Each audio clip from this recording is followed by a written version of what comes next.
In terms of what's gonna stop me, I'm the only one that can stop me. I don't say that to brag. Canadians closing. Kishane Thompson's going to have to fly here Didn't get it. to grass. I don't like easy races. I hate them. I don't like going to the small races, the Florida relays. I'm one of the top elite athletes in the world, and no one can take that away from me. It's just that I haven't delivered on the world stage, and for sure, one day it will happen. Reaction time, and he won. Yeah, I knew that was going to happen. That man was panicking in the back. In the aftermath of Jamaica's men's 4x100 relay disaster, the island erupted in a storm of debate that cut deeper than just a dropped baton. This wasn't simply a race gone wrong, it was a clash of philosophy, a fight between the safety of old traditions and the risky science of modern sprint relays. Fans were divided, pundits were pointing fingers, and legends of the sport weighed in, forcing Jamaicans to ask themselves a hard question. Are we stuck in the past or finally ready to embrace the methods that the rest of the world mastered years ago? What unfolded wasn't just another race. It was a snapshot of a nation wrestling with its own identity in athletics, torn between fear of mistakes and the hunger for medals. And what happened on that track may well define the future of Jamaican sprinting. The conversation exploded on Television Jamaica's post-game show, where Bruce James and Warren Weir analyzed the relay with a surprising conclusion. They wanted the team to go back to the so-called safe pass. Their suggestion was that baton exchanges should happen at the very start of the passing zone. The strategy Jamaica had used for years, one that reduced the risk of errors but also limited top-end performance. But critics immediately pushed back, arguing that this mindset is exactly why Jamaica has stagnated on the world stage. Playing it safe might get the baton around the track, but it all but guarantees you'll finish out of medal range, watching other nations sprint away. As Stephen Francis once put it bluntly, Jamaica hasn't progressed with the science of the 4x100 meters. While the United States, Japan, and South Africa refined high-risk, high-reward techniques, Jamaica clung to old habits. And now, when a bold attempt finally backfired, some wanted to retreat into the safety of mediocrity. The choice is clear. Stick with comfort and accept silver or bronze at best, or take risks and aim for glory. The argument split the nation, but it also revealed just how uncertain Jamaicans are about what they truly want from their team. To understand why this debate matters, you have to know the science of relay running. The 4x100 isn't just about raw speed. It's about precision, timing, and daring to maximize every inch of the exchange zone. Stretching the zone is the modern technique where outgoing runners take off aggressively, receiving the baton at the far end of the 30-meter box. It's risky because one mistimed step or late handoff can ruin everything. But it's also what allows teams to keep their top speed and steal precious tenths of a second. That's why Japan, South Africa, and even Italy have been able to stun the world. They've studied, rehearsed, and perfected the technique. Jamaica, despite its sprinting dominance, has lagged behind, only now beginning to truly experiment with it. And the truth is, these growing pains were inevitable. The mishaps we saw weren't proof that the system is broken. They were the expected scars of progress. Every other country has paid this price already, but Jamaica is late to the game. The choice is brutal but simple. Embrace the science with all its risks, or keep playing safe and slowly fade into irrelevance. The irony of this entire situation is that Jamaica had shown flashes of brilliance just days earlier.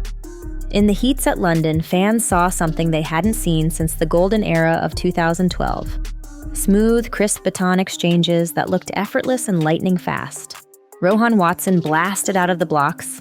Oblique Seville kept the momentum alive. Ryan 40 surged through the curve, and Kishane Thompson thundered home on anchor. Snap, snap, snap. The baton moved through hands like a knife through butter, and Jamaicans watching were stunned. For a moment, it felt like the past had returned. Like the ghosts of Bolt, Blake, and Carter were back on the track. That performance was hailed as a breakthrough, a glimpse of what happens when Jamaica finally trusts in modern techniques. Fans said they hadn't seen the relay look this sharp in over a decade. And suddenly, the idea of medals felt real again. But the cruel thing about track and field is that consistency matters more than flashes of brilliance. When the final came, that same crispness disappeared, and the sharpness of London was replaced by chaos.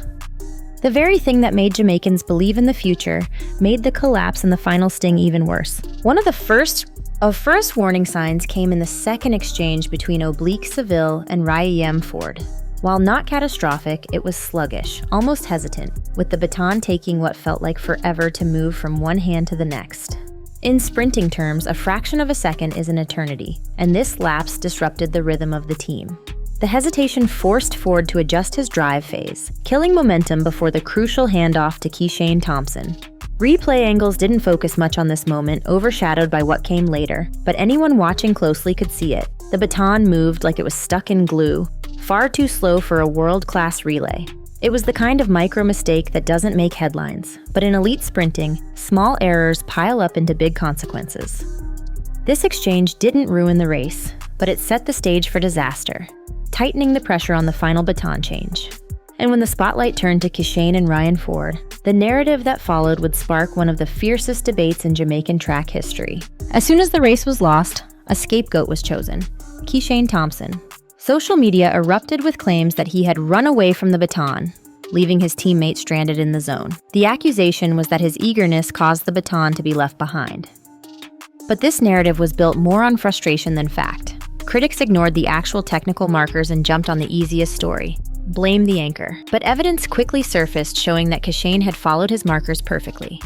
His launch wasn't early, it was precisely timed. Yet fans clung to the belief that he had made a reckless mistake, because pinning the loss on one man was easier than accepting the painful truth that Jamaica is still learning how to run modern relays. It wasn't about one runner messing up, it was about a system in transition. But the emotional backlash was fierce, and in the heat of disappointment, nuance went out the window. Kishane wasn't just fighting for a baton, he was fighting against an entire narrative that refused to let go of the past. When the still frames were analyzed, the truth came out. On the track were visible white sticks, stationary markers that showed exactly when runners should take off. Using these as reference points, it became clear that Kishane had executed his start with near-perfect timing. He didn't jump the gun, he didn't abandon his teammate, and he didn't break the system. In fact, compared to Canada and the United States, Jamaica wasn't even pushing the maximum risk in the zone. Other teams had their anchors already in full flight by the time the baton reached them, while Jamaica's timing was conservative in comparison. The idea that Kishane had somehow sabotaged the race fell apart under scrutiny, but by then the damage was done. The public had already chosen its villain. What the evidence really showed was not recklessness, but precision.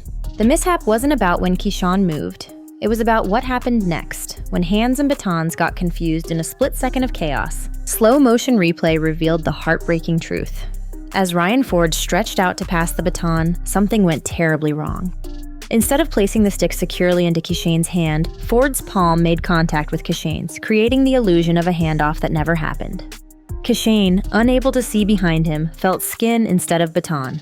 Realizing something was off, he instinctively pulled his hand away to reset, but in that instant, Ford had already released the baton. The stick slipped, fell, and hit the track. In those 2 seconds of confusion, Jamaica's hopes evaporated.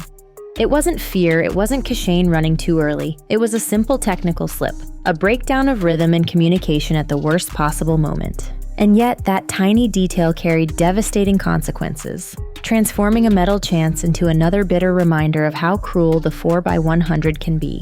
One blink, one mistimed release, and everything was gone. The fallout of this disaster goes beyond one race, because it forces Jamaica to confront the bigger question. Do we embrace risk and finally join the rest of the world in modern relay science? Or do we retreat into the comfort of safe passes that will never bring gold? Playing it safe might get Jamaica into finals, but it won't win medals. Not in an era where every 10th of a second counts. The truth is, what happened wasn't the failure of athletes, but the price of progress. These blunders are part of the painful learning curve, the same one every other top nation went through before mastering the technique.